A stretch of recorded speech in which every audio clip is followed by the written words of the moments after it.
talaga yung ano po, na malaman natin lahat yung data privacy, lalo na nag-share po tayo ng mga information, not just personal but also our lessons. Ano po, so mas maganda po ngayon na mas marami po tayong alam legally kung paano po natin gagamitin yung mga bagay-bagay na gagamitin natin not just to communicate with them but also to do our lesson in particular, ma'am.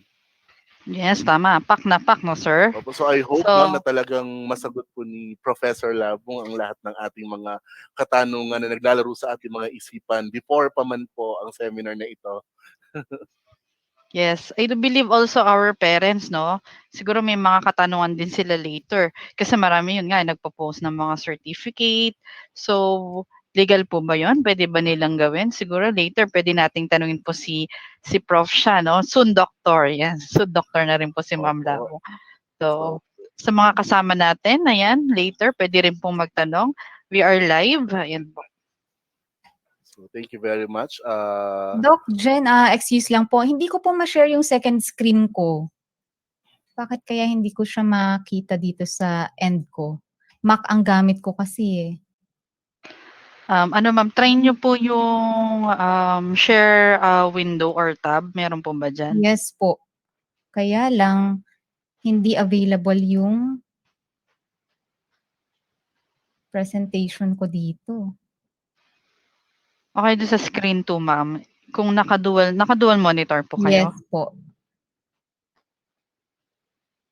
Yung sa screen 1 ma'am, check niyo po or screen 2. Sa window. Wala talaga siya.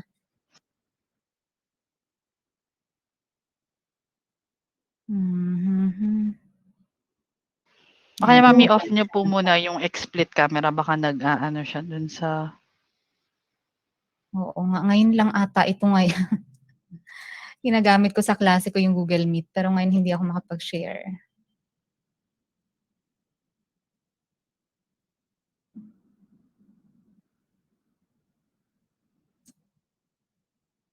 Okay, so habang naghihintay tayo, Sir Ron, mag-shoutout muna tayo sa ating mga audience.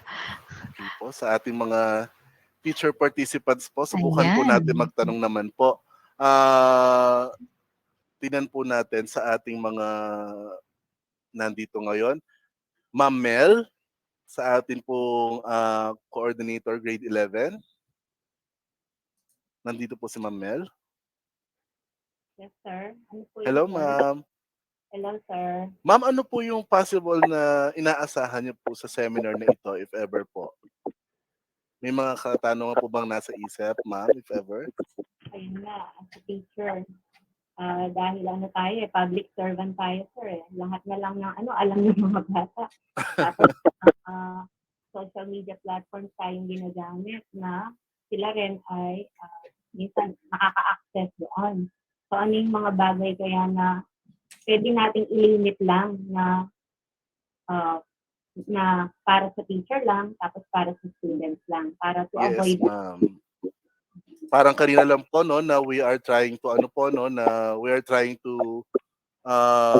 make our own profile na pag-uusapan, no, ma'am, natin, or own account, a separate account rather, na para po sa mga, natin, no, students. I think we are ready. Ayan, nakikita na po bang screen? Yes, ma'am. Ayan. Ito po yung yung poster. Tama po? Yun po ang nakikita nyo? Yes, ma'am. Yung yung dagat po and Ayan. nothing. Kaya lang may share na po akong yung poster. Yun po yung sinend nasa FB page. Wala pa po ba? Ano siya, ma'am? A plain picture lang po ng view, ma'am, ng mountain and... Nako. Ayaw nga mag-share. Ayan, ma'am. May lumabas po na late yung lang. poster niya po. Opo. Okay, late lang. Am I right, Na-traffic. ma'am? Poster Oo, with your picture na-traffic. po. Opo. Kala ko Hinaharang po ni Jolina, ma'am, ang ating... affected din. Opo, no? Ayan, dito sa ko, wala pa nga siya. Special Kaya guest po I'm natin sa checking seminar po. si Typhoon Jolina. So, Ayan, nandiyan na. Nakita ko na siya.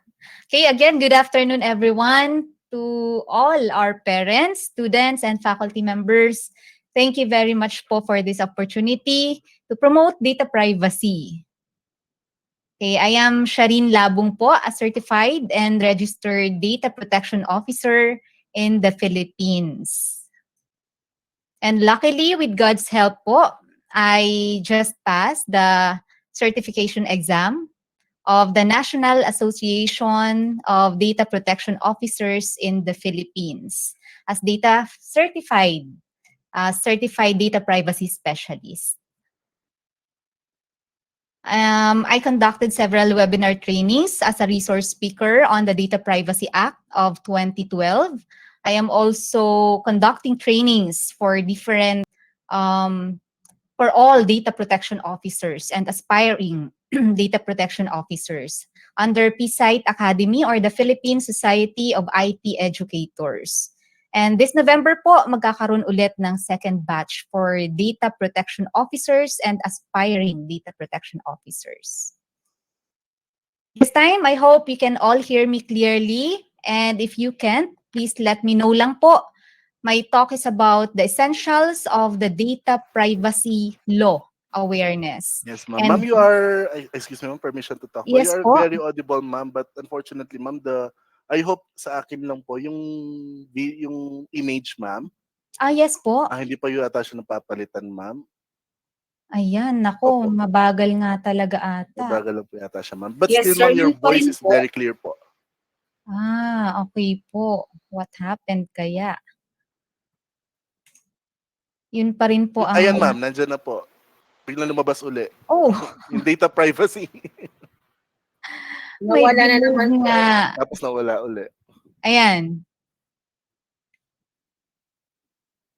Actually, nag-open po ako ng isang ano dito sa laptop. Para nga nakikita ko dahil baka magkaroon ng problem sa share. Ayan. Until now, wala pa po. Yes, ma'am, wala pa po siya. Ayan, bakit po kaya may delay? Hintayin lang po natin ng konti, no?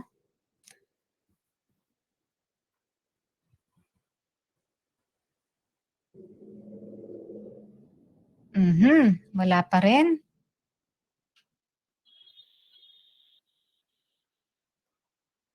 Pero kanina po okay na. Lalabas sa connection siguro. Yes, Pero ma'am. kung loud and clear naman po ang voice ko, pati po sa ano kaya, sa Facebook Live, loud and clear din. Yes, ma'am, I think I can ask Sir Vito for that. Sir Vito? Sure po. Loud and clear po. Yes, ma'am, loud and clear po. Okay. So yung Ma'am, try share- niyo yung ano po, yung tab nyo, baka natatab siya sa ibang ano, window. Ayan, lumabas uli, ma'am. Ayan, nawala uli. Nawala. pagka ina-exit siya. Again, stop presenting muna ako.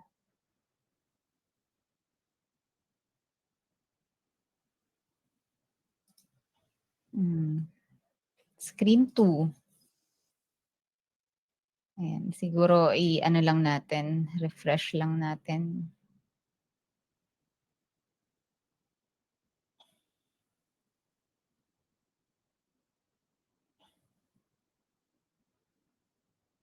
Okay na po kaya? May nakikita na? Then mag-share na ako same ngayon picture. ng...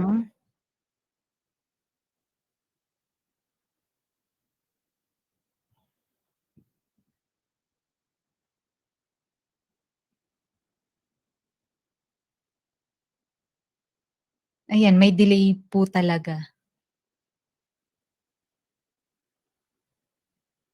Then nag-share na ako ng presentation.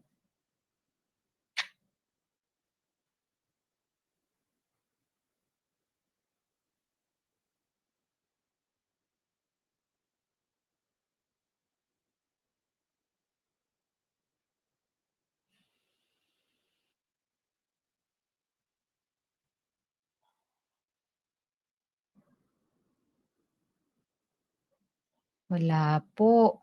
Nako. Tapos pagka in-exit ko po, dun po nag-a-appear. Ayan, Tama ma'am. ba? Ayun, nag-appear po tapos nawala uli. Ano kaya ang gagawin ko dito?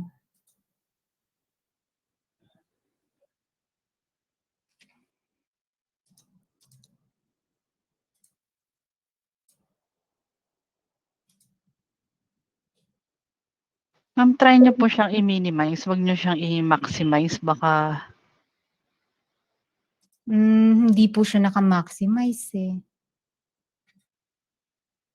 Pagka lang nag-share ng screen.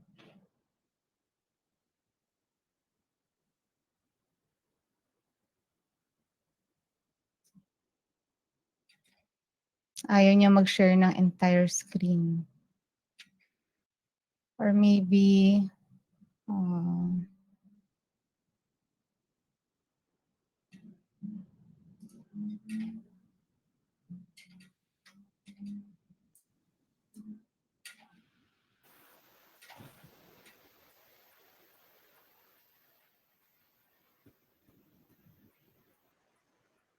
sige po, siguro paki-prepare na lang din yung mga questions muna habang aayos po tayo dito. ma'am, if ever send mo sa'kin yung ano ma'am, yung PowerPoint mo tapos i-try ko po siyang i-present ma'am. Sige po. Okey po.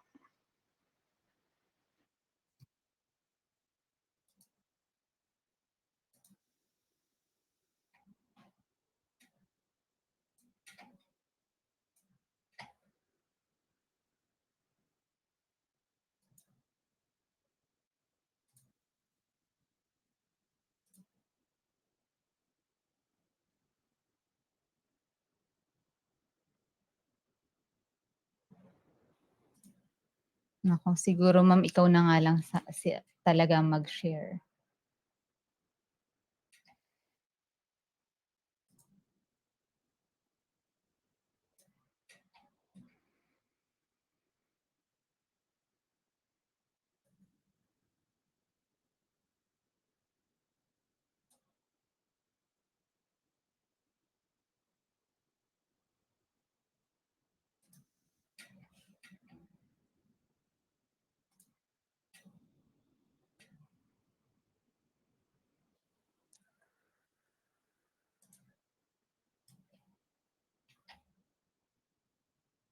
Ayan, sorry po, Hindi talaga nagwo-work dun sa ano ko.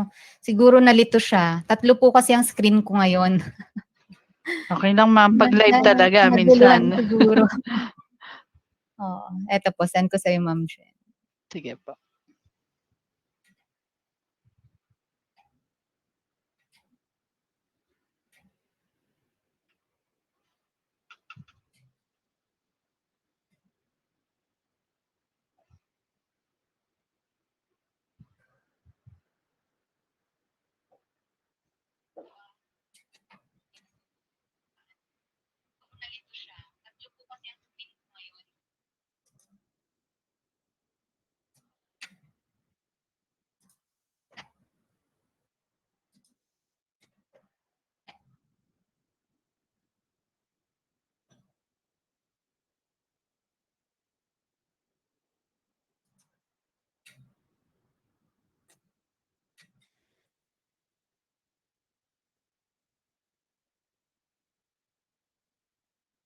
Through email na lang Ma'am, ayaw din sa ano, malaki yung file.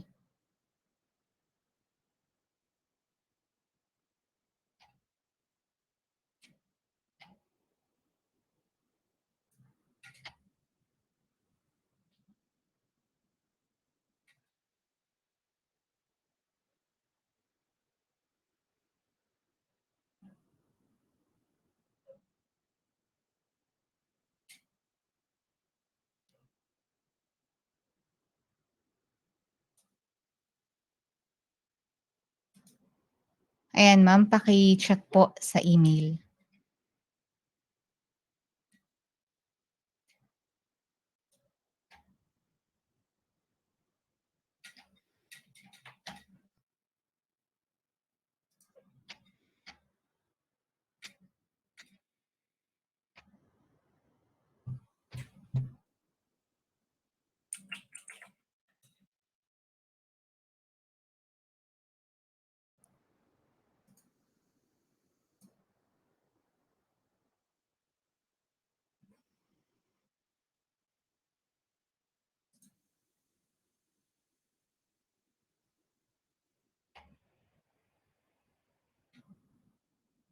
Okay, wait lang po na ma'am. Bumagal naman yung connection ko. Wait lang po.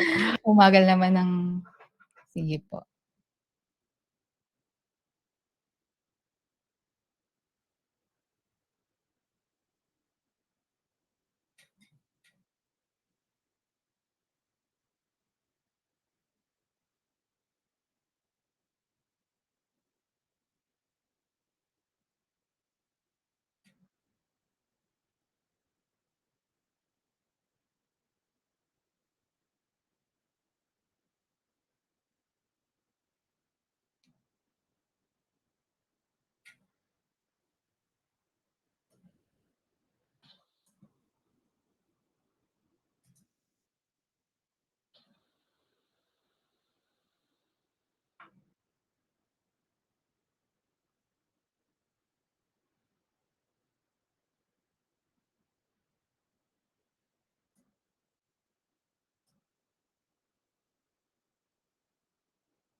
Ayan, mukhang nakikita ko na po, Doc Jen.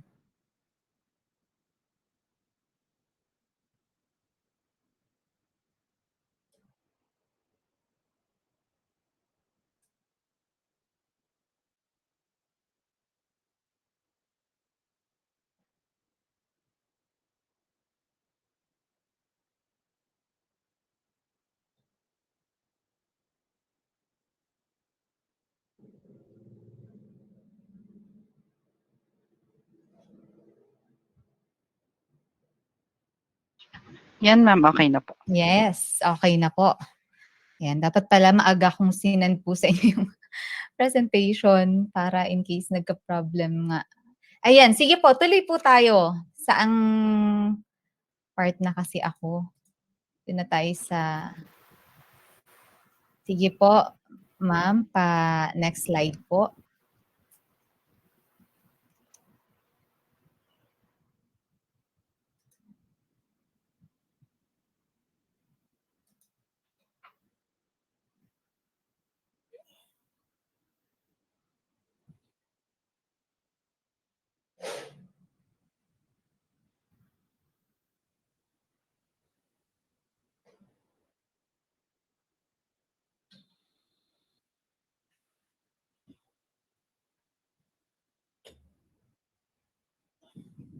Ayan. Sige po, dun po sa next slide pa po.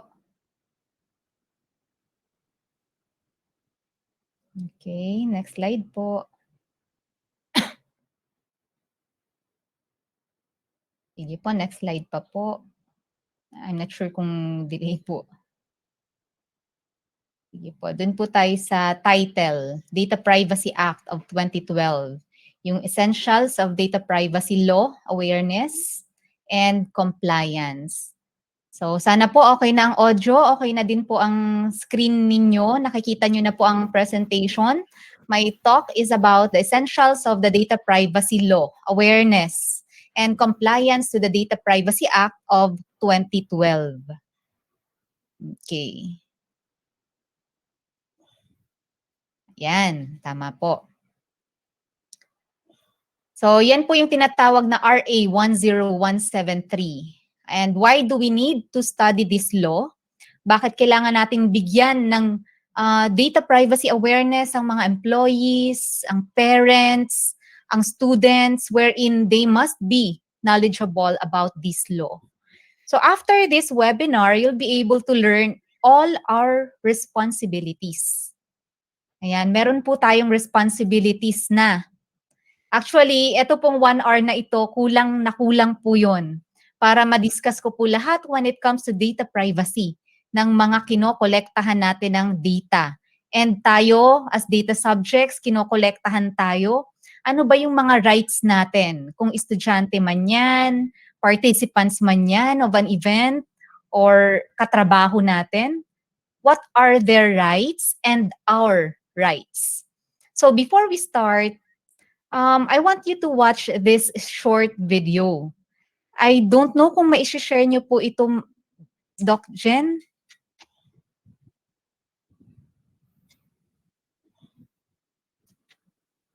Yung pong next after nito? Or hindi ata? Pwede po siguro ako ang mag-share ngayon. Sandali lang. Ipapakita ko lang po itong short video na to before we start. Sige po, ma'am. Okay po.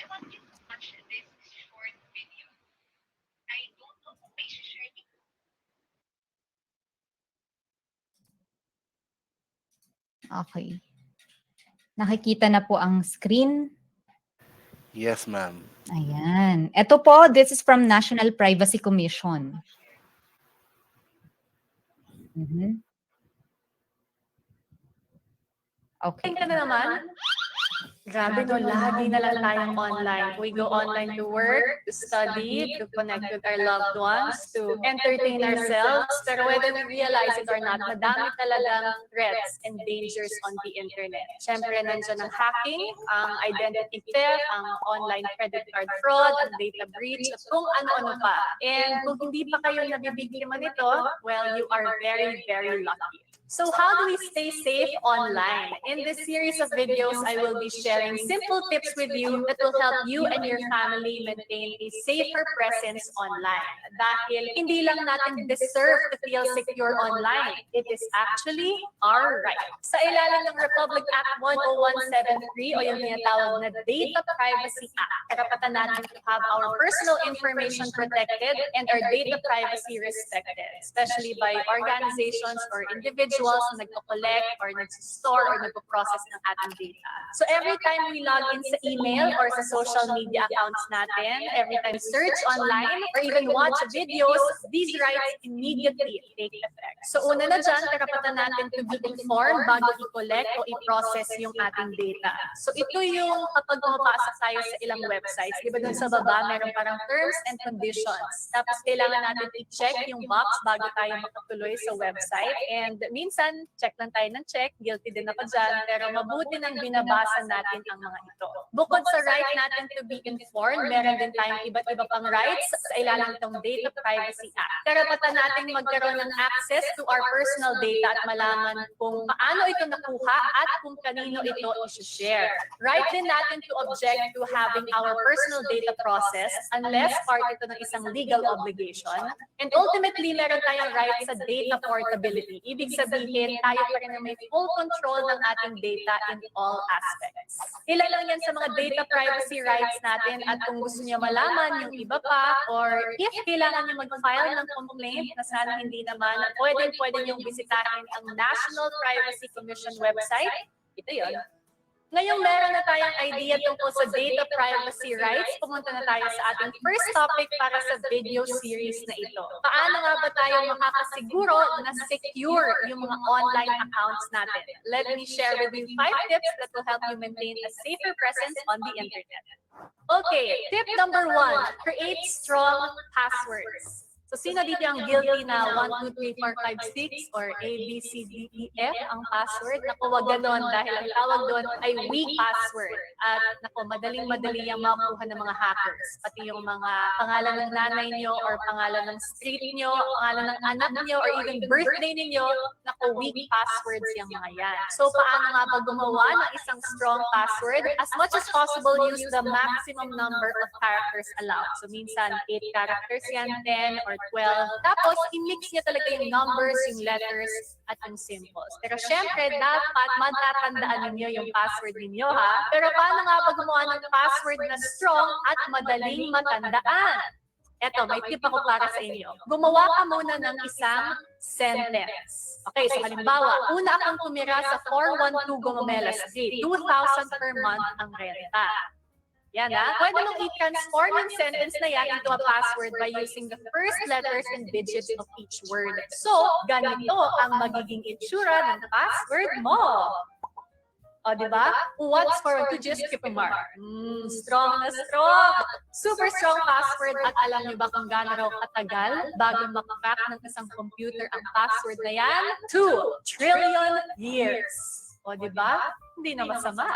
Tip number 2, huwag gumamit ng iisang password para sa iba't ibang accounts. Ako ay napaka-tempting na gumamit lang ng isang password for your different accounts para isa lang yung tatandaan natin. Pero what if, kunyari may hacker na nagkaroon ng access sa iyong username at password sa isang account mo o sa isang website, ako may chance din na gagamitin niya yan sa iba't iba pang website or services or social media accounts at kapag nagkataon nako, lago. Tip number 3, iwasang mag-login sa mga personal accounts mo on free public Wi-Fi. Gets ko talaga nakaka-tempt na gumamit ng libreng public Wi-Fi, pero yung inaakala natin libre, syempre meron yung mga kapalit na risks. Kapag kumonect ka sa free public Wi-Fi sa mga malls or airports or public spaces, na-expose ka sa hackers na naghihintay makakuha ng unauthorized access sa personal information mo. Kaya ang advice ko, pagdating sa personal bank accounts, sa sensitive na personal data, pati na rin online shopping, nako, huwag i-access yon kapag nakabit sa free public Wi-Fi. Hintayin nyo na lang na meron kayong personal Wi-Fi para dito. Nasa huli ang pagsisisi. Tip number 4, mag-ingat sa mga fake emails, sites, or social media accounts. Nako, meron tayong tinatawag na phishing email. At itong phishing, type yan ng online scam kung saan nagpapanggap na legit na kumpanya or organization ng mga cyber criminals gamit ang email or text or ads or iba pang paraan para lang makuha at manakaw nila yung inyong sensitive information, yung inyong personal information. Madami sa atin may kakilala or nangyari din sa atin na nakareceive ng email o text o tawag mula sa nagpapanggap na authorized representative, di ba? At nagpapa-update ng personal info ninyo. Naku, doble at tripling ingat sa mga ganito kasi kapag nagkataon, naku, ubos ang kaban sa bank account mo. Napakasakit talaga nun. So remember, kahit pa may company logo yan, mukhang legit ang email or maayos naman yung pagkakasulat, naku, if it is asking for your sensitive information or personal info na ang hinihingi sa'yo, always make sure na legit ang source nito at hindi fake ang taong kausap mo. Tip number 5, use two-factor authentication. Itong two-factor authentication, it adds an extra layer of security to make sure na ikaw lang ang makaka-access account mo kung sakaling biglang may nangyari at may biglang nakaalam ng password mo. Kumbaga, bago ka makapag-log on, aside from entering your password, meron ka pang kailangan i-verify. May bibigay sa'yo na code through email or through text para ma-prove mo na ikaw talaga yon. Napaka-importante nito lalo na for accounts na meron talagang sensitive information tulad ng email, ng online bank accounts, pati na rin social media accounts. So, di ba, pili ka. Magsiset ka ba ng two-factor authentication or naghahabol ka ba ng iyong personal info or baka perang nanakaw sa'yo just because hindi mo na-activate yung two-factor authentication? It's up to you. There you go, 5 simple and practical tips to make sure na secure ang mga online accounts ninyo. Sa susunod na video, mag-share naman ako ng ilang mga tips kung paano mag-navigate safely online. Stay safe from the virus and stay safe online. Bye guys!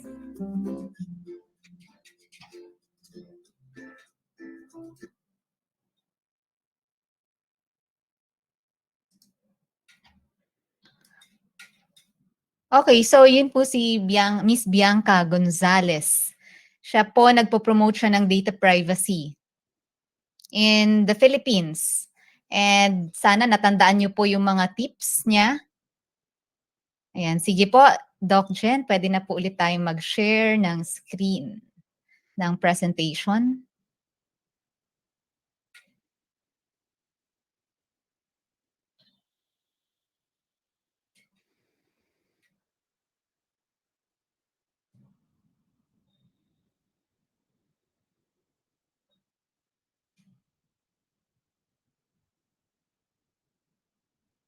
Ayan. So, dun po tayo sa merong know your rights. Know your responsibilities.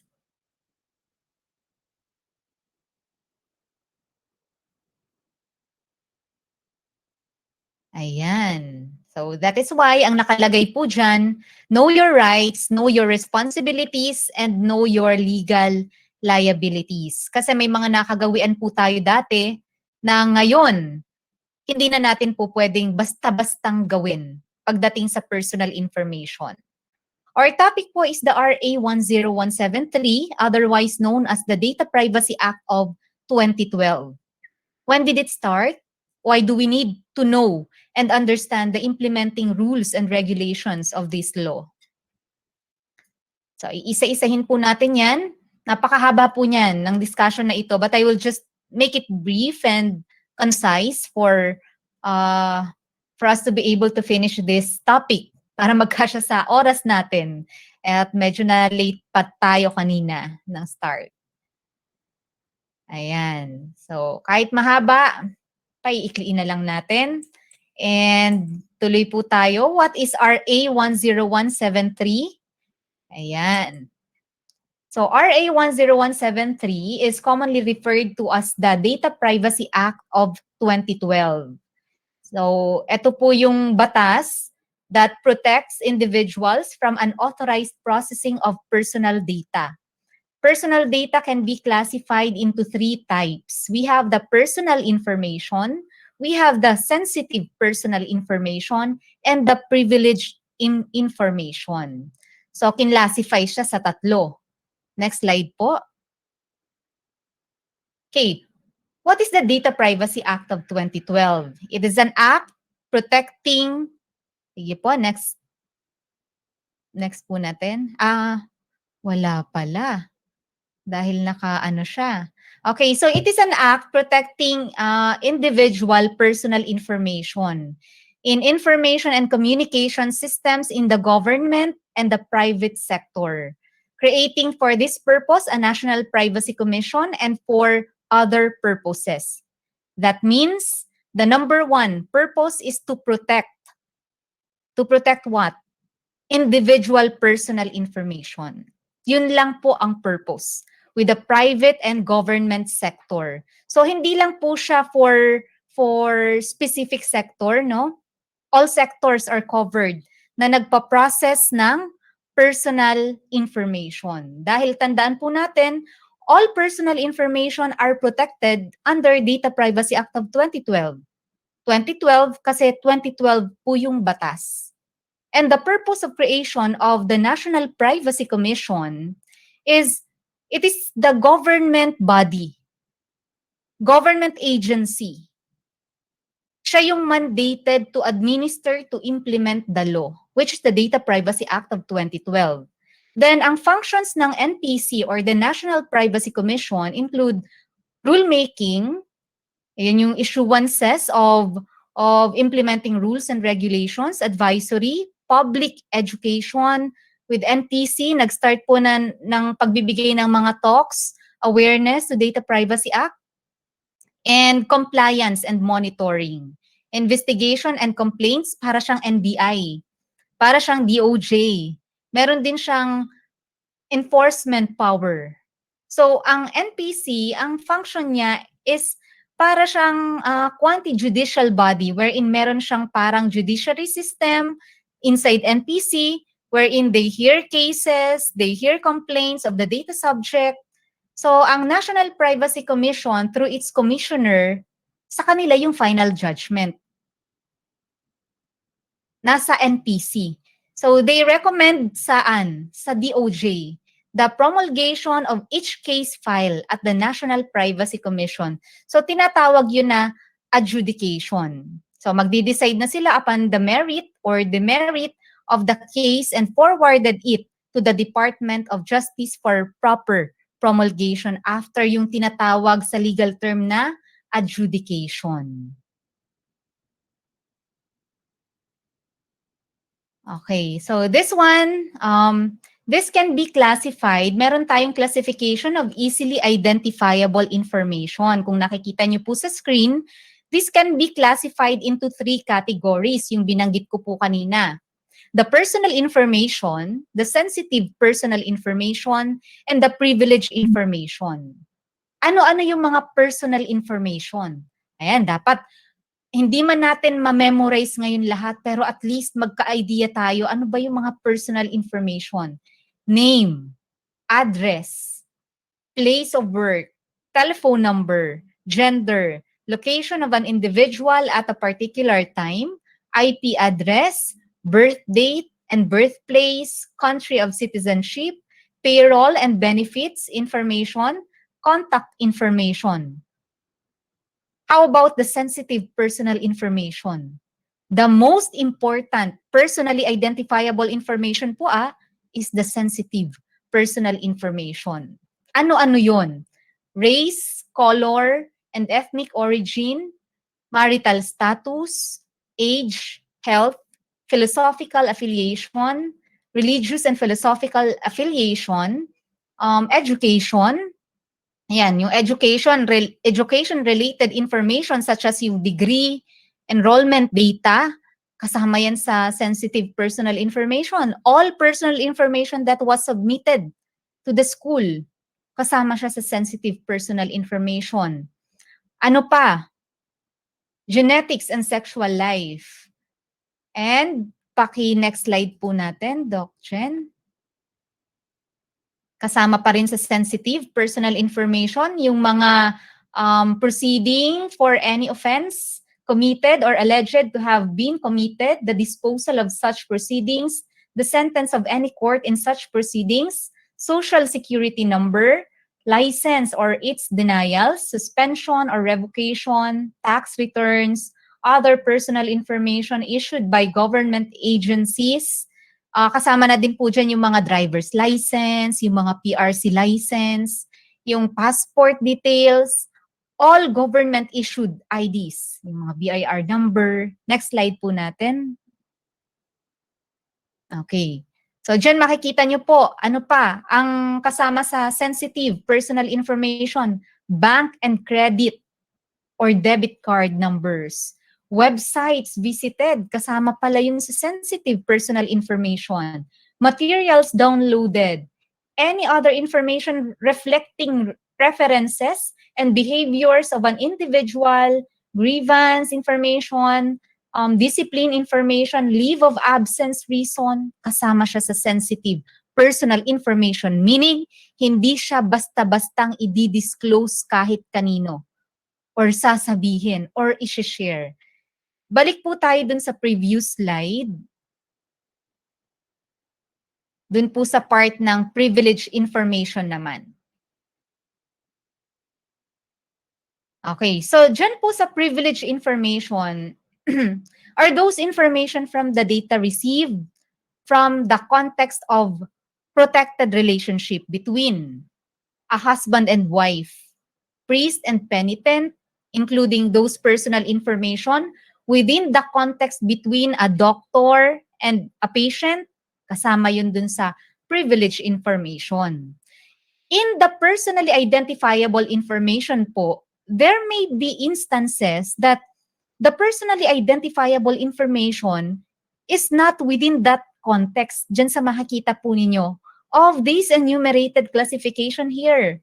Halimbawa, yung picture. Picture of an individual, wala dito sa personal information. Wala din po sa sensitive personal information. Wala din sa privilege information. Just like CCTV footage po or video, no? Originally, it is classified as personal information, di ba? But if that photo or video will reflect his race, yung color niya, or ethnic origin, or even some religious and political affiliation, that makes that photo or video sensitive personal information. Okay po? Halimbawa, ngayon meron akong pinakitang picture, image. Sinabi ko halimbawa, this is a picture of a person, a male individual. Oh, that is under what? Is it personal information or sensitive? Personal information. Ano po? Under personal information. However, pag sinabi ko naman, this is a picture of American national. Ba, kasama na dyan yung race. Kasama na dyan yung color. Kasama na dyan yung ethnic origin. Saan na siya? Under sensitive personal information na siya. Okay po. Next slide po natin. Doon po tayo sa classification. No, tapos na tayo dyan. Organization's obligations. Ayan. So the first obligation ng isang organization. Ayan, next slide po tayo. Ayan, transparency, legitimate purpose, nakakita nyo na po sa screen. So the processing of personal information shall be allowed. Pwede namang i-process, but subject to compliance with the requirements of this act and other laws. Allowing disclosure of information to the public and adhere to the principles of transparency, legitimate purpose, and proportionality. Pag sinabi po nating transparency, ayan, through privacy notice, meron bang privacy notice nung nagkulat ka ng information? The data subject is made aware. Bakit nagbibigay ng privacy notice? Yan, the data subject is made aware of the nature, of the purpose and extent of the processing of his or her personal data, including yung risks and safeguards involved. Dapat yung estudyante or yung client or kahit sinong data subjects, dapat alam na bakit ba natin kinukuha ang data niya. Dapat naipapaliwanag sa kanya kung paano natin ito maiingatan. Ano po? So the identity of personal information controller, dapat na ipapaliwanag niyang mabuti yon. His or her rights as a data subject and how this can be exercised. Sa transparency, dapat merong consent and privacy notice. Kasi baka mamaya, sinabi mo, ganito namin iingatan, ito yung storage namin, ito yung purpose of the collection of that personal or sensitive personal information. Nandun nga yung promise. Kaya lang, in reality, hindi naman pinapractice. Yung organization or yung school will be held criminally liable kung magkakaroon ng data breach. Dahil hindi ka tapat, wala yung transparency, di ba? Any information and communication relating to the processing of personal data should be easy to access, it should be easy to understand, gagamit ka ng clear and plain language. Kaya dapat sa mga forms, yung mga pinapasagutan po natin, may mga privacy notice. Merong consent. Kukuha tayo ng picture. Dapat may consent ng data subject. Ipopost sa social media, lalo nang dapat may consent ng data subject. Sa mga estudyante natin, mas okay po kung may written consent, no? Kasi baka mamaya sabihin, halimbawa nagpicture, humingi ng consent si teacher. Magpipicture tayo yung isang estudyante na pilitan lang na mag-agree. Kasi sumang-ayon na lang siya kasi tatanggi pa ba naman siya? Siya na lang nag-iisang hindi sumasang-ayon at nandun na mismo sa time na yon. So nag-agree lahat, siya lang hindi. Anong ibig sabihin? Mas maganda may written consent, agreement na pumayag siya. Ano po? Para walang sisihan. Ito yung consent form.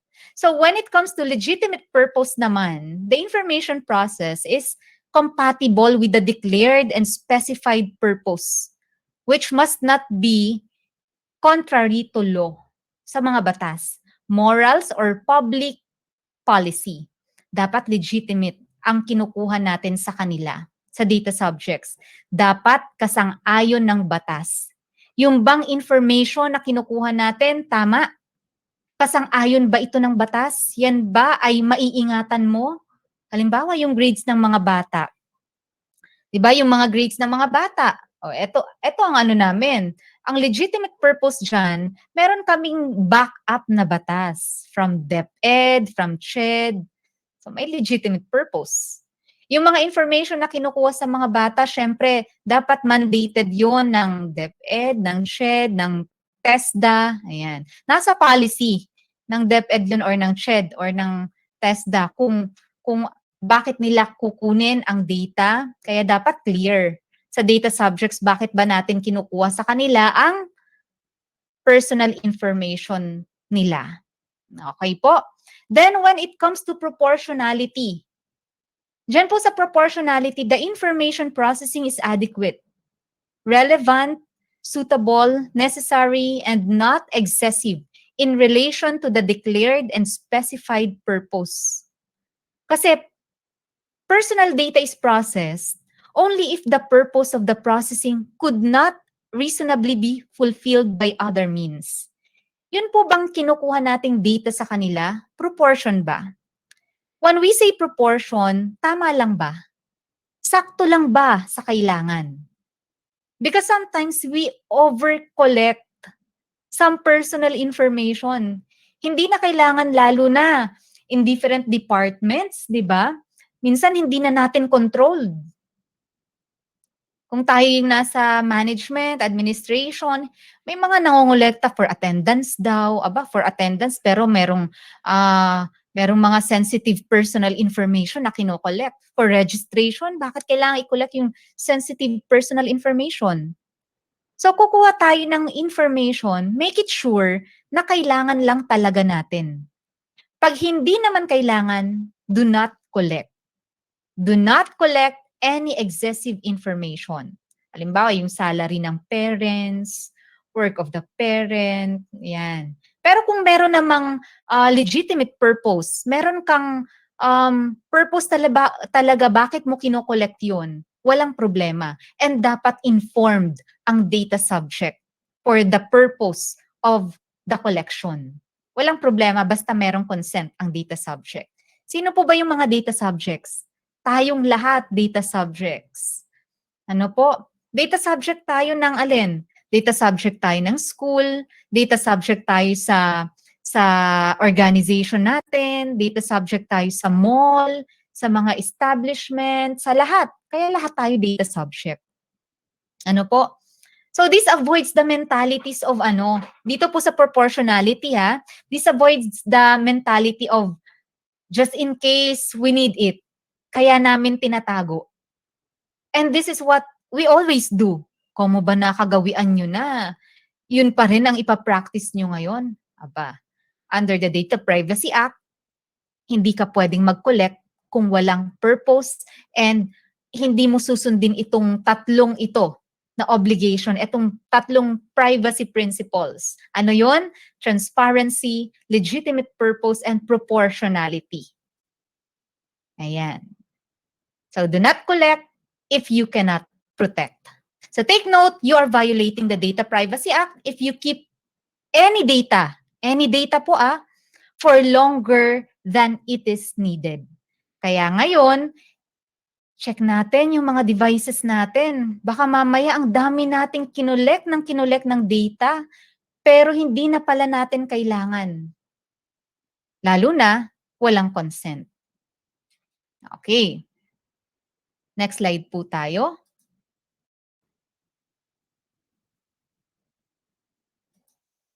Ayan. Rights of the data subject. The second organization's obligation po, uphold the rights of the individuals. Meaning, all individuals from whom we collect personal data should have the following rights. Ano-ano yun? Right to be informed. Because whenever an organization collects personal data, you have the right to be informed. Ano po? Of how will be the processing of your personal information. Right to object. As an individual, you have the right not to give or not to disclose any personal information. If you feel that the processing of your personal information is not necessary, ayan, meron kang right na mag-object, not to give your personal information. Right to access. Ayan. As an individual, you have the right to know. You have the right to check it out. What are these personal information that are being stored by your respective organization? Right to data portability. It refers to the right of the individuals naman to transfer into electronic format this personal information. Halimbawa, from one organization to another organization, pwede yun. Then right to correct. Ito yung rectification. As an individual, if you feel that this data is incorrectly stored, you have the right to correct it. No po? Right to file a complaint. Ito, if you think your rights as an individual is violated under this law, you have the right to file a complaint. May karapatan po kayo. Saan? Saan kayo magrereklamo? At the National Privacy Commission. Ayan. Next, right to damages. Subsequently, if the commission naman fails that the complaint, alam mo, nagreklamo ka, that you have filed seems to be valid and has undergone a due process at the National Privacy Commission, you have the right to claim damages. Right to erasure or blocking, meaning, as an individual, you can request for the deletion of your personal data as a data subject. Then transmissibility of rights, this right is different from the other rights naman. Ito po, sa Pilipinas, kasama ang transmissibility of rights. Pero sa GDPR, ito po yung European law, wala sila nito. Wala sila nitong transmissibility of rights. Pero sa Pilipinas, meron. This right is different sa ibang rights. Bakit? Because this right refers to a deceased individual na the data can be transferred to any legitimate relative if the data subject died. Okay po? Then the second obligation, implement security measures. Again, next slide po tayo. How can we implement these security measures? Ayan, it can be classified into 3 categories. Organizational, technical, and physical. Unahin natin yung organizational. Ayan. Ayan, okay po. Yung pong tatlo, implement security measures, sa taas pa po. Ayan. So, pag sinabing organizational, it refers to the implementation of policies. Ito po yung mga guidelines and procedures, as well as the forming of an organization required by the National Privacy Commission, which includes, but not limited, no, to the appointment of a data protection officer. Yan. Compliance officer for privacy, checking of all the contracts, having a lawyer, kasama din yan sa organizational. Technical, it refers to the technical side naman of implementing security measures na ginagawa ng isang organization. It includes all the technical aspects, of course. Implementing system of the organization, such as having backups, safe ba yung mga files na yan, encryption, gaano ka-secured yan, strength of passwords na ginagamit. So that is under technical. Next, physical, it refers to the implementation of security measures when it comes to the physical setup of all the devices. Nandiyan yung manpower, yung software within an organization. And the third obligation, of course, the compliance na, which refers to the National Privacy Commission 5 pillars such as, next slide po.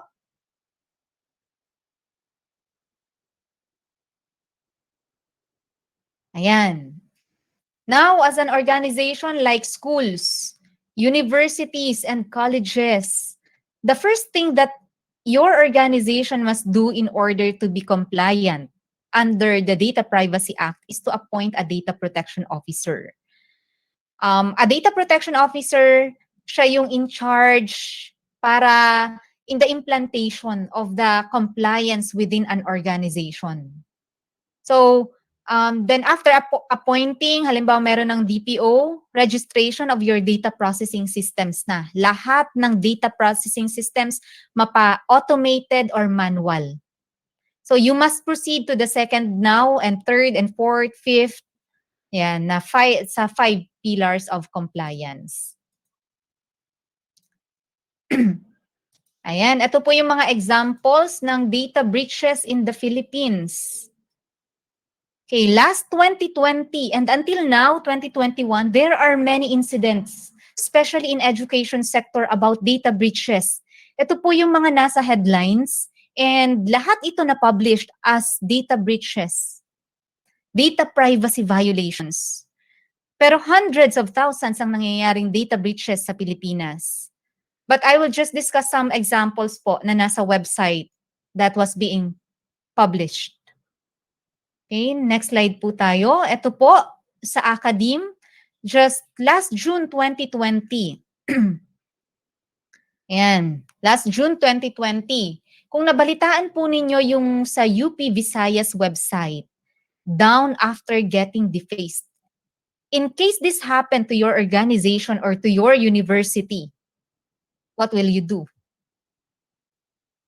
And also, this thing happened to in San Beda University, having a doomsday warning from the hacker.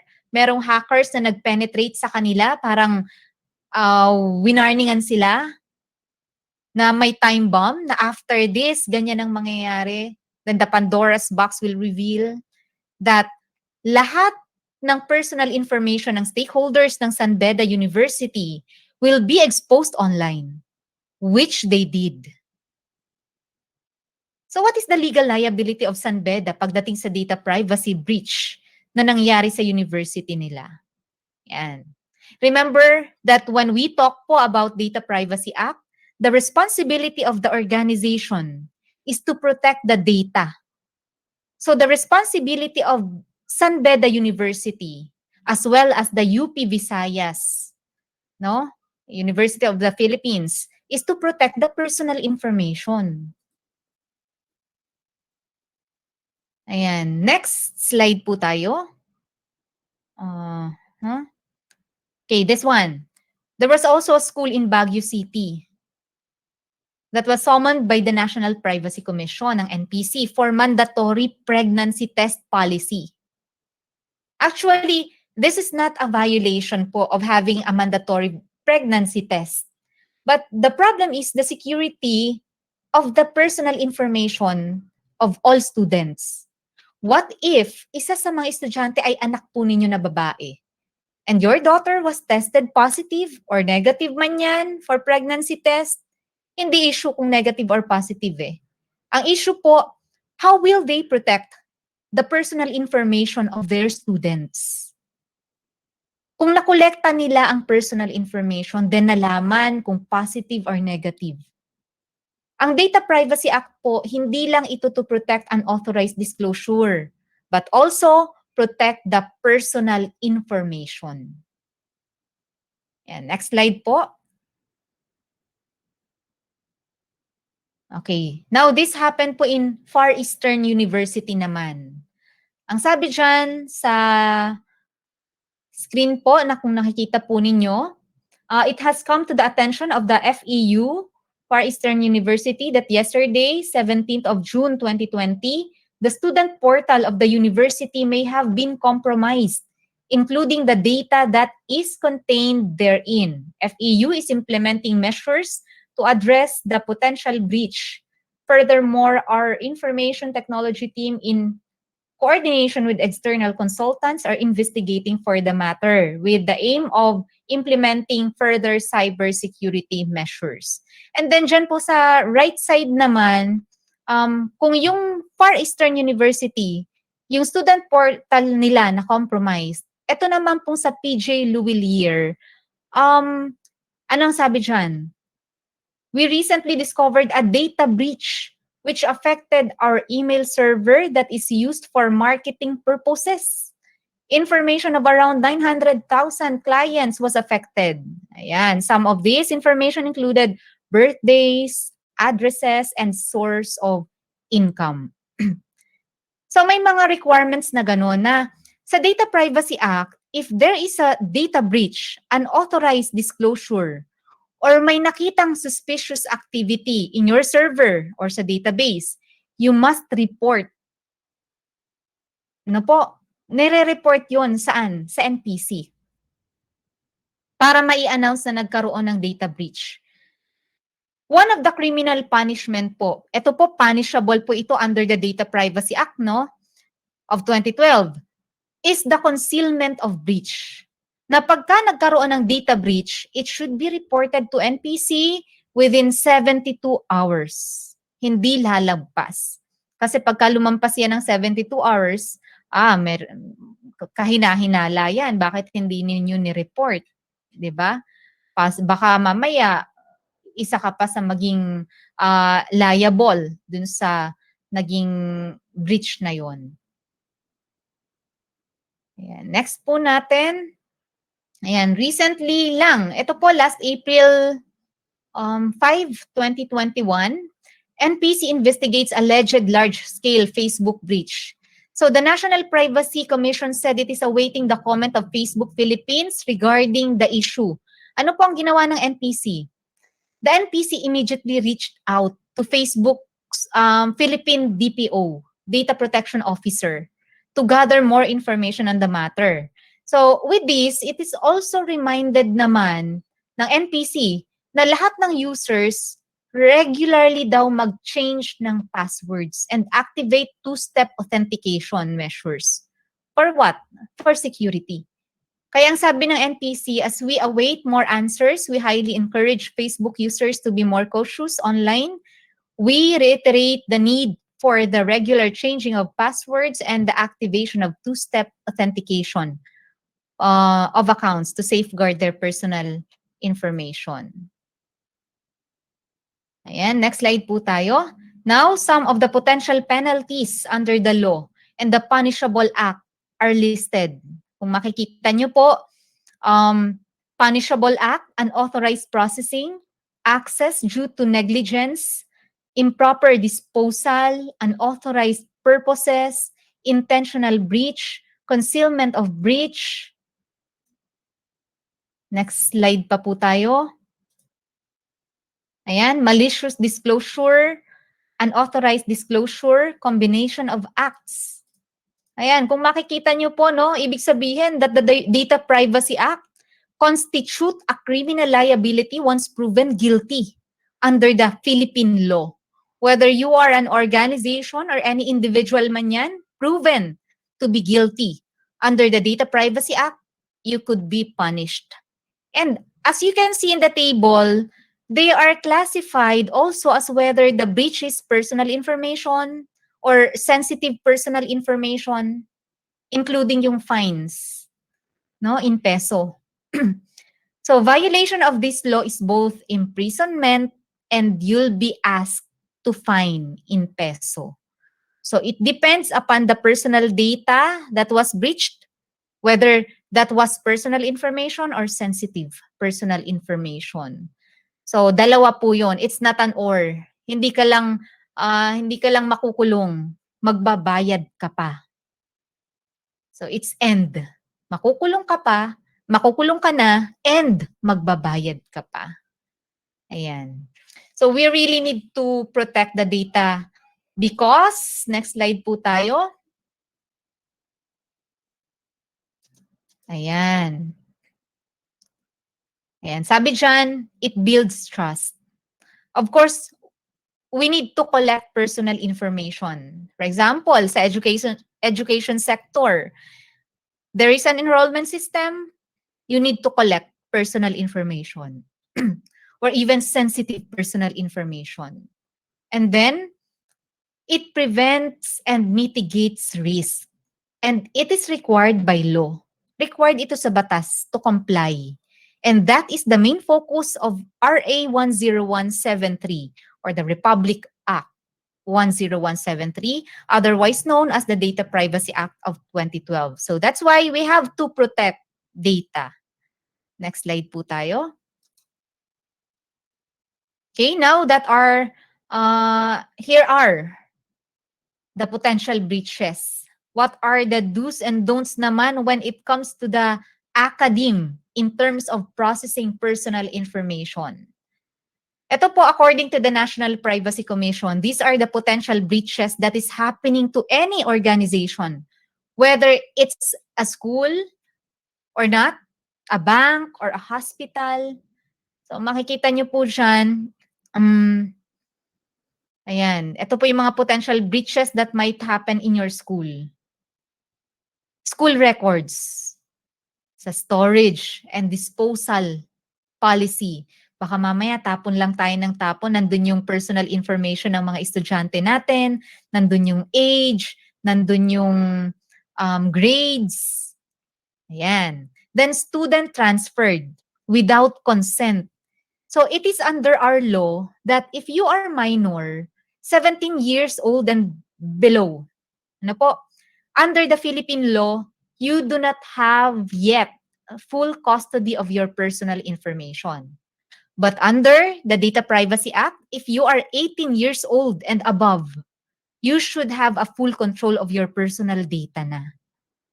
So this happened po to students that was transferred by their parents without even getting informed or getting their consent ng mga anak nila, especially if the student is already 20 years old and above.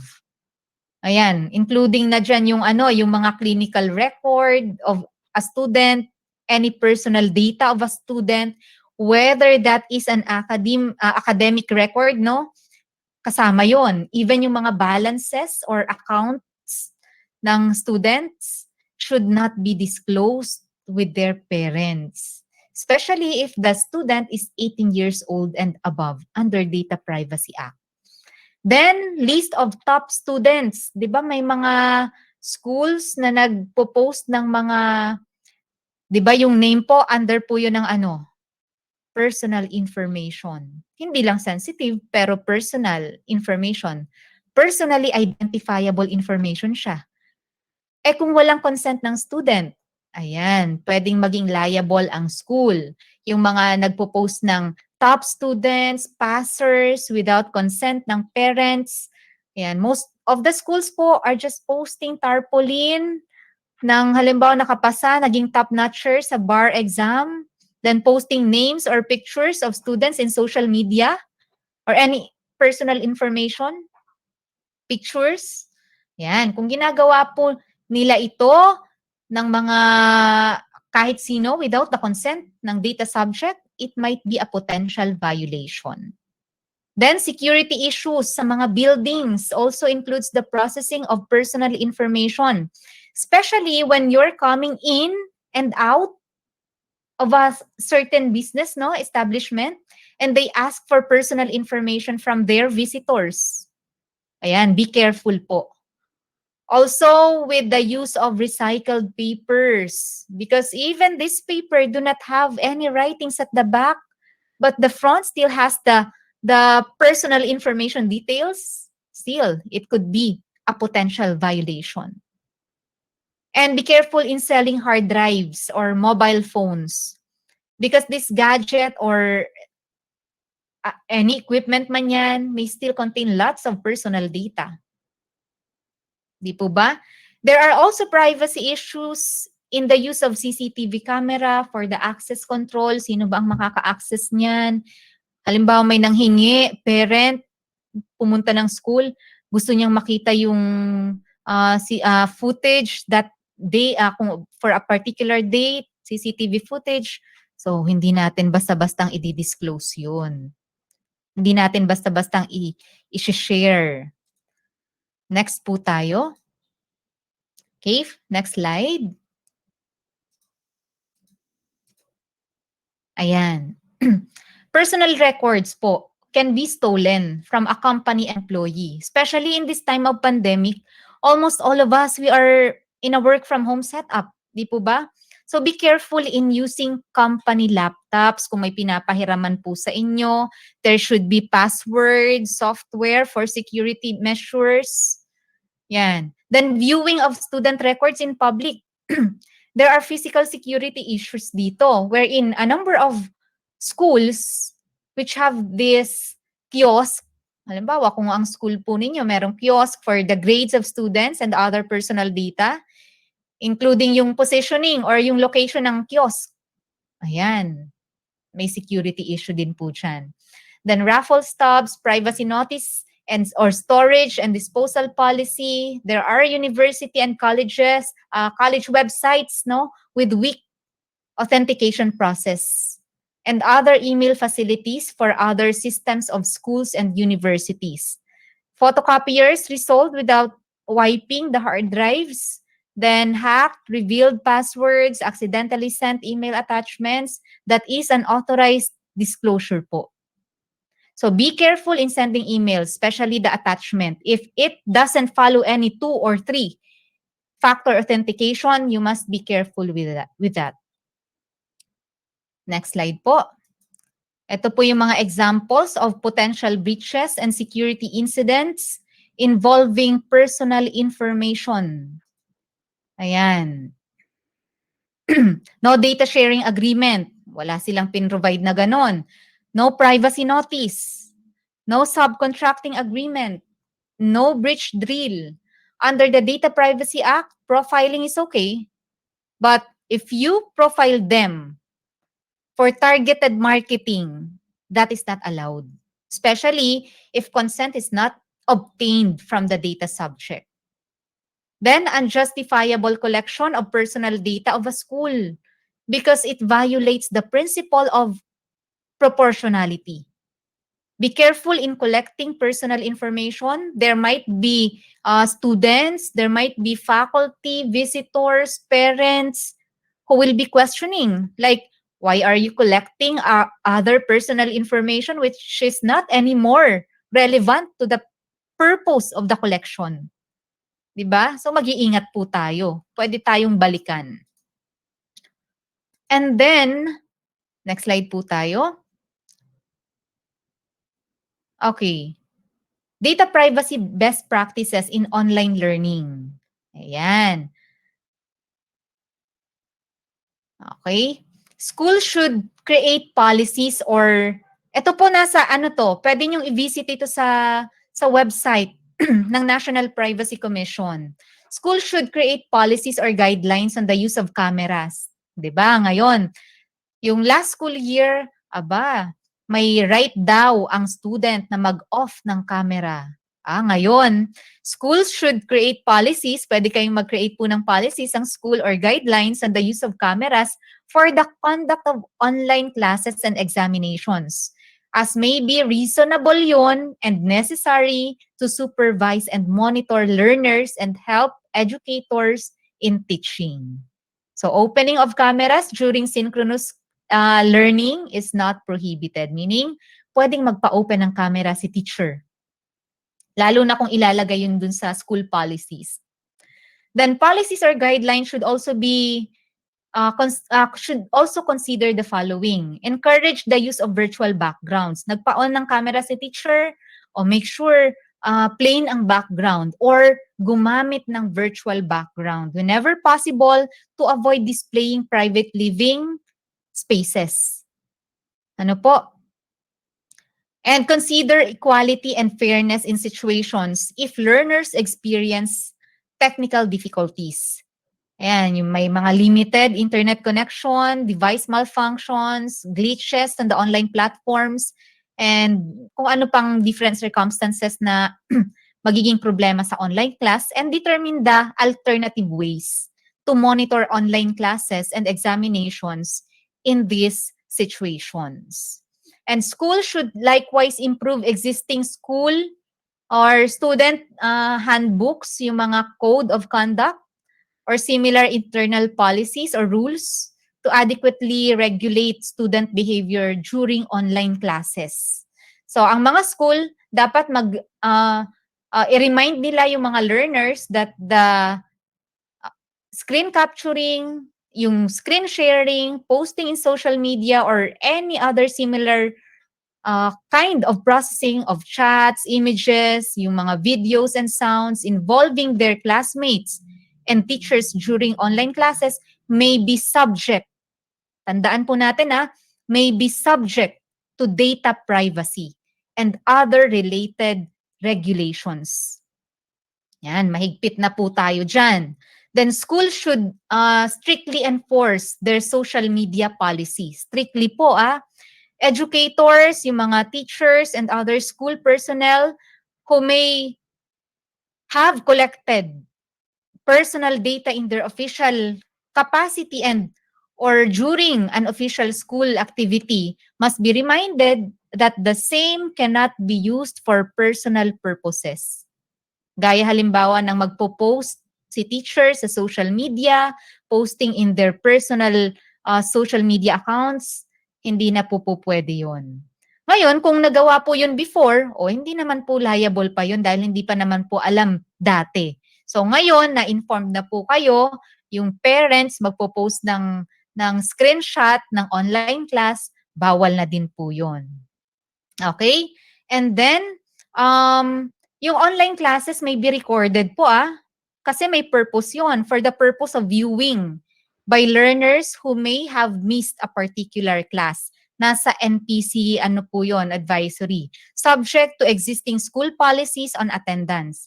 So the same recording may likewise be used by the school and educators for training purposes.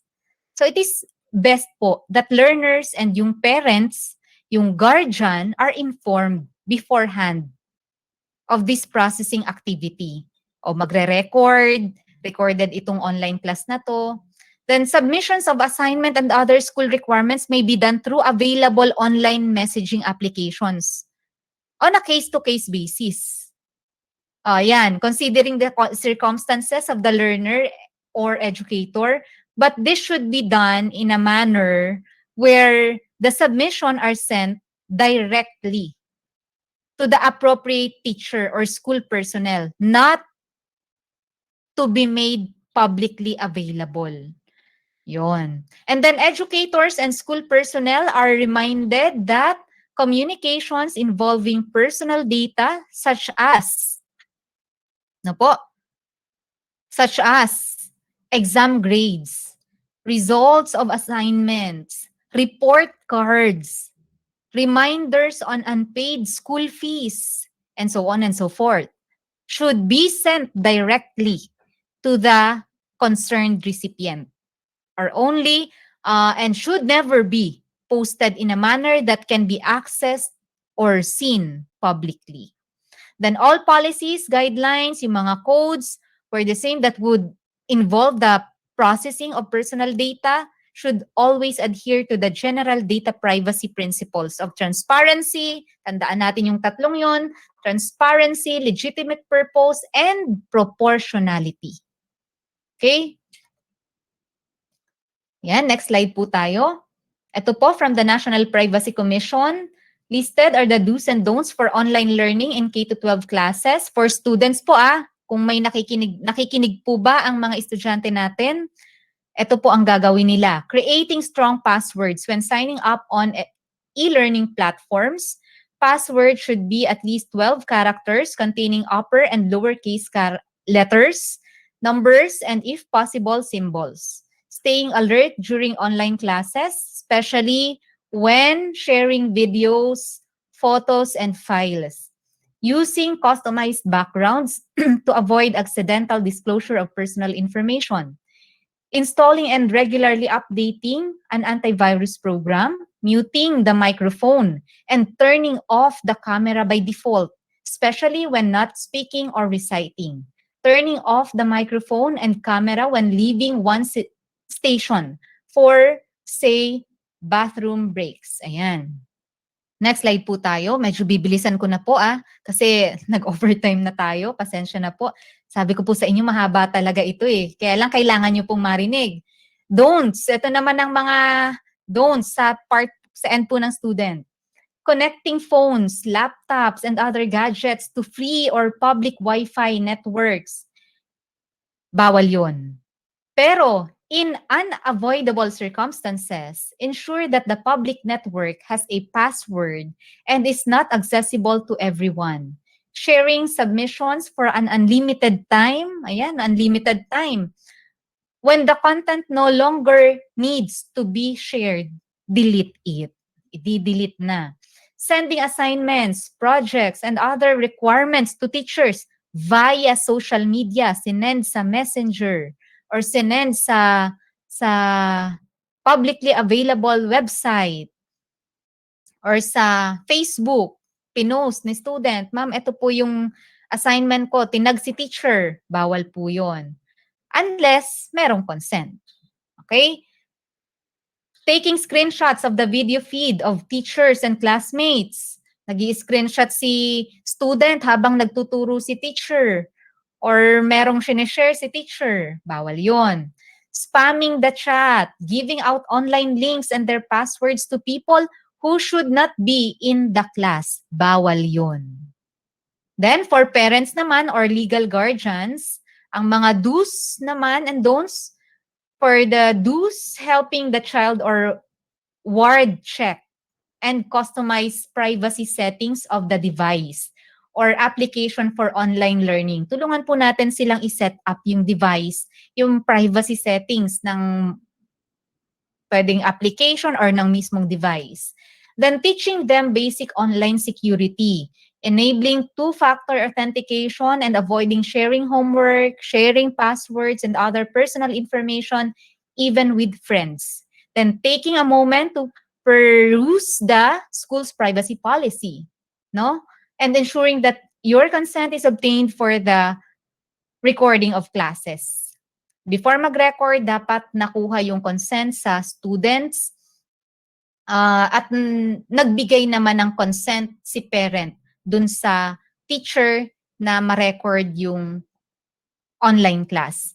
Pero ito, pwede po itong gawin dun pa lang sa start ng klase. Pwedeng upon enrollment, nandun na yung mga privacy notices po ng school. Para hindi yung every time na magre-record si teacher, online class, laging magpapaalam. Kaya lang wala namang written agreement, wala namang consent. Paano maibibigay ni parent ang consent niya habang nagtuturo na, di ba?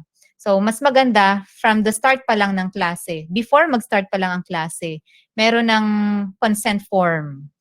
So, magbibigay na ng consent yung parents. And,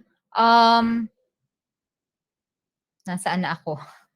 Ayan, taking a moment to ensuring that your consent is obtained na. And for the don'ts, leaving the child, especially minors, unsupervised during the conduct of online learning. So before I end, I would like to tell everyone that in the Philippines, no, not only the National Privacy Commission, we are promoting the culture of data privacy because compliance to the Data Privacy Act is not a one-shot initiative. Ayan, nakikita niyo po sa slide. It is a discipline and culture that must be embedded on a continuous basis within the organization. And how would you be able to attain the culture of privacy? Ayan, next slide po natin. We need to comply with the 5 pillars of compliance. So iba pa po ang ano dito, ang training para sa mga personal information controller. Ito pong binigay ko sa inyo ngayon. This is just privacy awareness, ano yung mga dapat gawin. Pero on how to comply, wala pa po dito. Napakahaba po nito. So just to give you an idea, we need to comply with the 5 pillars of compliance in order for us to mitigate the risk in our school, in our university. And that ends my presentation po. Pasensya na po, medyo humaba talaga dahil nagkaroon tayo ng problem kanina. Thank you and good evening. I can now listen po to your questions if there's any. Thank you very much. Thank you very much po everyone, fellow teacher participants. Please give Professor Labong a warm virtual applause. Excuse me. So, thank you very much po, Professor Labong, for that very wonderful topic po. Now, we are now open for some queries. Yes, Sir Vito.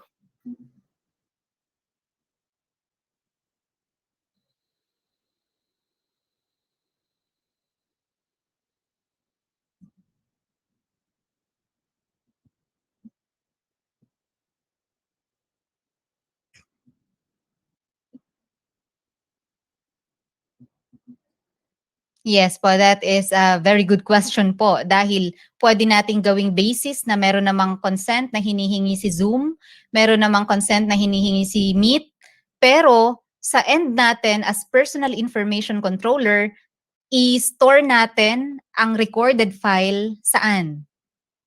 Sa device natin. 'Di ba? So iba pa po 'yon. Sa Zoom, safe sila kasi merong mga privacy notice sila, meron silang consent, and then when you agree, so safe na sila kasi nag-agree tayo. Pero how about yung mga data subjects natin? We as personal information controller, hino-hold natin yung data. Meron tayong mga pina-process na data, and then nire-record natin yung online class. Ilang estudyante ang hawak natin. So, kinuha ba natin ang consent nila? So, sa end ng Zoom, safe sila. Pero sa atin, na tayo ang nagpa-process ng data, nagko-collect ng data, we need to provide a privacy notice and we need to ask for a consent dun sa parent or guardian ng mga minor age pa, or kung hindi man minor age na, yung mismong data subject na nasa tamang edad na. So, yun po. I hope na-answer ko po ang inyong question. Thank you po. Dito naman po tayo sa message box po from Ma'am Jenny Linso. Are there any exceptions to the application of the Data Privacy Act? Wala po. Actually, nasa separate po yan, topic pa. Basta meron pong 250 employees, basta nagpa-process ng 1,000 records pataas, you are required to register sa National Privacy Commission. You must comply.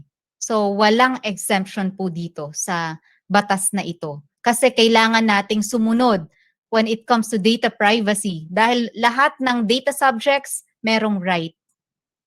So, what if yung data subject, pinractice niya yung right niya to object, right to data portability, and then wala tayong alam dun sa batas. 'Di ba? You will be held criminally liable pagka nagkaroon ng data breach. Nasa sa inyo po kung hindi kayo magko-comply, what if nagkaroon ng data breach, ano yung punishment? Makukulong ka na, magfa-fine ka pa. So para safe, mag-comply po tayo. Okay po. Thank Thank you very you. much po. Any other queries po? Sir Vito? Yes po. Mhm. Mhm.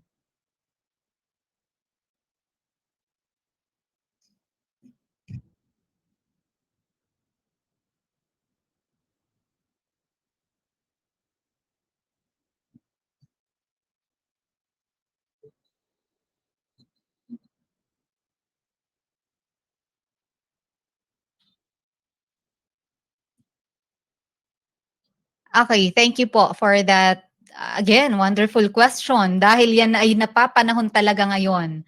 According to NPCIRR Section 34 A, number 2, ang data subject, meron siyang right to complain. Pagka in-exercise yun ng data subject, liable ka. Kung pinromote mo yung mga memes na yon, yung mga, in case lang po ito kasi talagang dapat tayo dapat lagi tayong aware sa privacy. Hindi po allowed yun. So to answer your question po, hindi po tayo dapat basta-bastang mag-share ng hindi dapat, lalo na ikasisira nung image nung tao na yun, di ba? Isa ka sa magiging maybe criminally held liable in that case. Ngayon, pagdating po sa contact tracing naman, ito po, napapanahon po yan, no? Sa contact tracing, pwede po kayong magreklamo. Kung mapapansin po ninyo ngayon, before, nung bago pa lang, ang contact tracing, mag-fill out sa logbook, yung mga susunod sa kanya, makikita yung personal information like yung name, yung address, phone number, email, ayan. So, pwede kayong magreklamo dun sa organization or sa establishment na yon. Bakit sila bakit hindi safe yung mga personal information na binibigay ninyo? So, it's against the law. Kaya ngayon, i-scan na lang.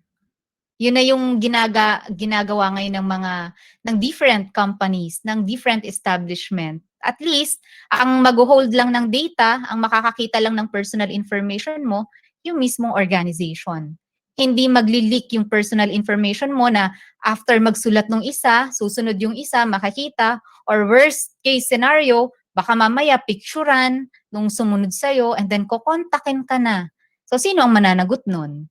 Yung pong company. Okay po, I hope nasagot ko po ang question. So you have the right po to complain dun Sir sa po. establishment na yon. Sir Vito, I think may question pa rin po sa ating messenger. Ay, sa ating Facebook Live rather.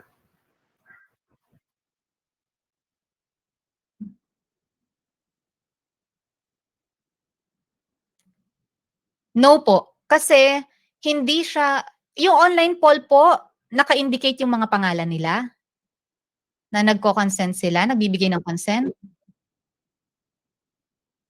Sa Facebook. Kung nag-agree po sila doon and recorded yun, pwede na po yun. Consent na yun, basta recorded. Pero kung wala naman yung pangalan, parang nag-a-appear lang na mas marami ang nagbigay ng consent sa to ganito, kung ano man yung gagawin mo, ipa-publish or ire-record, dapat alam mo kung sino-sino yung nag-agree. Ngayon, kung hindi nag-agree, kahit isa lang sa grupo na yon ang hindi nag-agree, hindi mo pwedeng gawin yung gagawin mo. Halimbawa, ire-record. So, stop ka dun.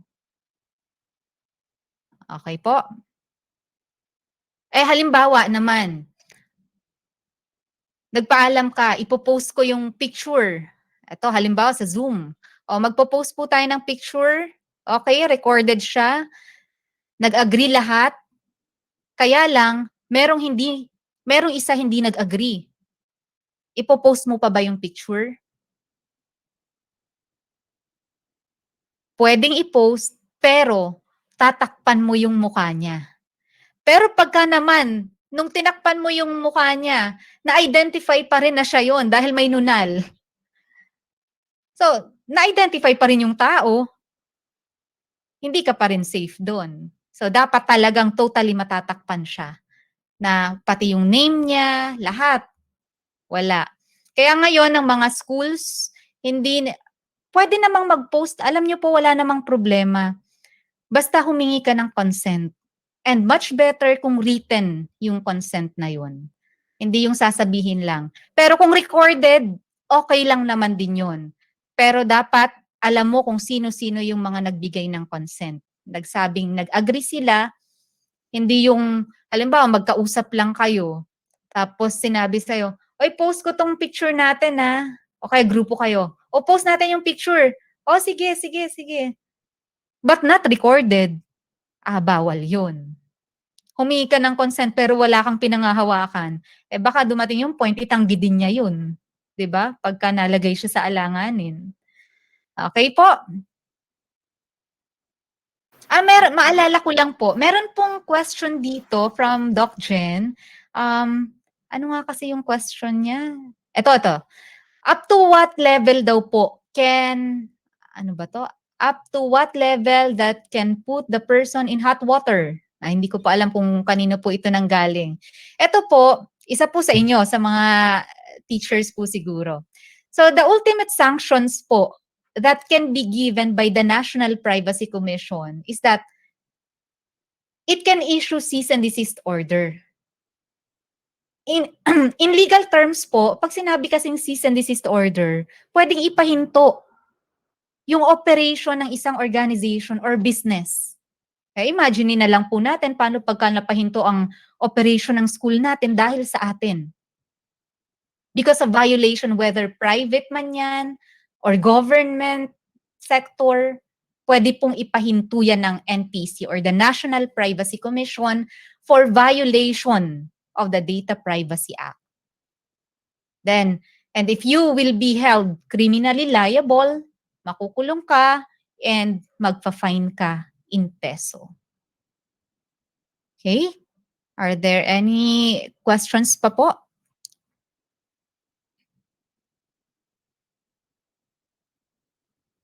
Ayan, siguro po Ma'am? okay na. Yes po. Last po ma'am, sorry ma'am, I'm having a hiccups po, hindi ko po madire-diretso.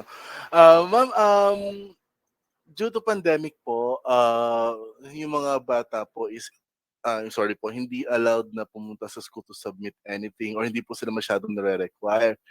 So Mhm. the teacher decided to make a private Facebook page na siya po ang parang um, admin doon. Admin. Then para po doon i-post ng mga bata, for example, yung mga video projects. As long as may consent po ba ma'am ng mga bata, is it possible pa rin po? It's possible po basta hindi siya publicly available. Dapat Okay. naka-private siya. Sa settings naman po na iaayos yun eh. Yes ma'am. So Yes. magiging safe naman po yun, ano pa ma'am? Yes po. Okay, thank you very much po. Pero it's much better po, you know what po, pagka mga ganyang school-related activities na submission ng projects, kahit hindi siya publicly available, it's much better to use, if you have a learning management system, sa learning management system niyo po ipasubmit. Or meron naman po tayong mga libre, if wala pang LMS, pwede tayong gumamit ng Google Classroom. Kasi yun, talagang may mga privacy notice yun. Merong magbibigay ka ng consent and may ingatan yung lalo na kung meron po kayong subscription sa G Suite. Ayan, gamitin po natin yung yung Google Classroom, pwede po yun, or Edmodo. Ayan. Iwasan po siguro natin kasi marami ding disadvantages ang social media. Imaginein po ninyo pagka nag-submit sila, matetempt pa silang mag-open mag-browse, mag-search or tumingin ng mga post dun sa Facebook. Eh di ba distracted na si student. Kaya I advise po as much as possible, wag na po kahit pa ipa-private natin 'yan, wag nang through Facebook. Okay po? Okay, someone is raising his or her hand po. Hindi ko lang po makita. Sir Vito? Okay, so dito. It's okay po.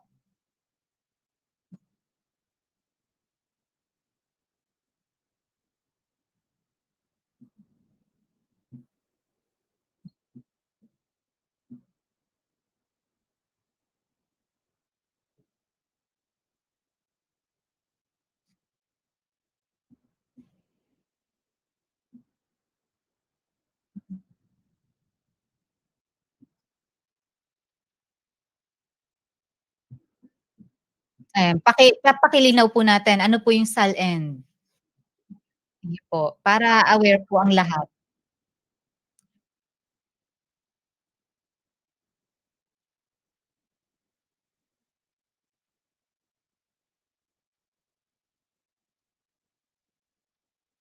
Okay.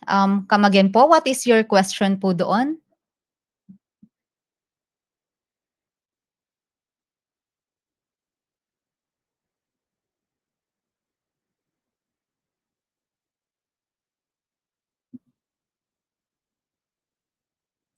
Mhm. Pagka personal information, hindi po basta-bastang i-disclose yun.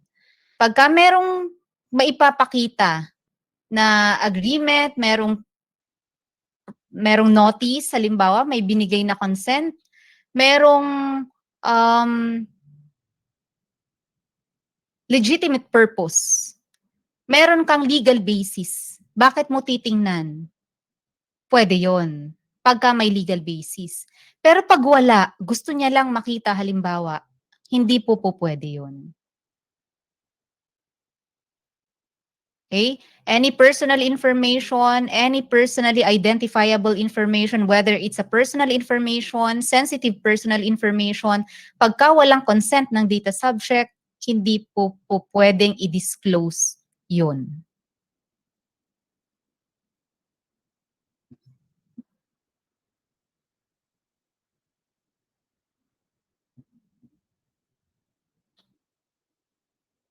Actually, pagka government agencies, meron silang mga legal basis.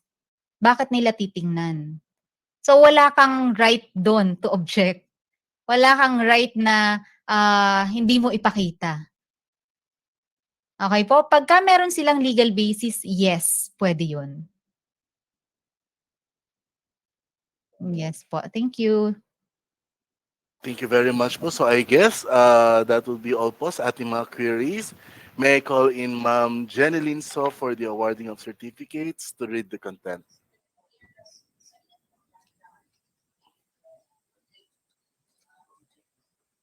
Ma'am So, good evening. Yes, sir. Sir, hindi ko po makita yung ano. Thank you po. Okay, allow me to read po. Department of Education, Region 3, Angeles City Senior High School, San Ignacio Pandan, Angeles City. Certificate of Appreciation is awarded to Professor Charlene T. Labong, CDP MIT, for her phenomenal and worthy presentation as our resource speaker on the topic Essentials on Data Privacy Law Awareness and Compliance during the virtual inset training entitled Equipping Teachers with ICT and Psychosocial Related Skills held on September 8 and 9, 2021 via Google Meet. Given this 9th day of September 2021 at Angeles City Senior High School, San Ignacio Pandan, Angeles City. Signed, Dr. Avelino L. Gonzalez, Master Teacher 1, and our dear Principal, Laurie June R. Lobo, Principal 1. Thank you Congrats very po, much ma'am. po. Thank you. Okay. Thank you very much, Ma'am Sha. Additional Thank you po. certificate po of appreciation awarded to Sir Vito Dominic Sesef for the same content po, phenomenal and worthy presentation as a resource speaker po, excuse me, signed by Dr. Avelino L. Gonzalez and Sir Larry June R. Lobo. Also, to Ma'am Karen F. Canlapan. Thank you very much po and congratulations to our dear speakers. Now, Thank you po. is it legal to have a pictorial and documentation po?